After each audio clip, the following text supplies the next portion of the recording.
अब हम लोग देखेंगे कि कारक का परिभाषा, डेफिनेशन।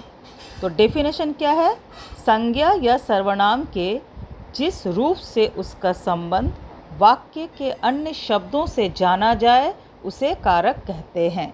यानी जो मैंने आप लोगों से पहले ही कहा, संज्ञा या सर्वनाम के जिस रूप से उसका संबंध वाक्य के अन्य शब्दों से जाना जाए, यानी संज्ञा और सर्वनाम ये जो शब्द हैं, इनका वाक्य में अन्य शब्दों के साथ क्या संबंध है, इसको स्थापित करने के लिए जिन विभक्तियाँ या प्रसर्गों का हम लोग प्रयोग करते हैं वो होते हैं कारक।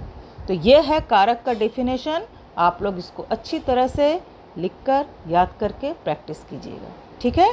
संज्ञा या सर्वनाम के जिस रूप से उसका संबंध वाक्य के अन्य शब्दों से जाना जाए उसे कारक कहते हैं, ठीक है। उसके बाद क्या है, देखिए कारक के भेद। हम लोगों को कारक के भेद भी देखना है, जिसमें 8 भेद है। ये 8 भेद आप लोगों को तैयार करना है, लेकिन फ़िलहाल सिर्फ कर्ता कारक आप लोगों को पढ़ना है। लेकिन ये जो कॉलम है, ये कॉलम आप लोग याद कीजिएगा और घर के कॉपी में लिखकर इसे प्रैक्टिस भी कीजिएगा। मैं सारे कारकों को अलग से क्वेश्चन नहीं दूंगी, लेकिन हम ये क्वेश्चन दे सकते हैं कि कारक के कितने भेद हैं, उनका नाम लिखिए और उनका विभक्ति चिन्ह। यानी ये जो पूरा कॉलम है, इसको आप लोगों को तैयार करना है। तो कारक के कितने भेद हैं? 8 भेद। क्या क्या?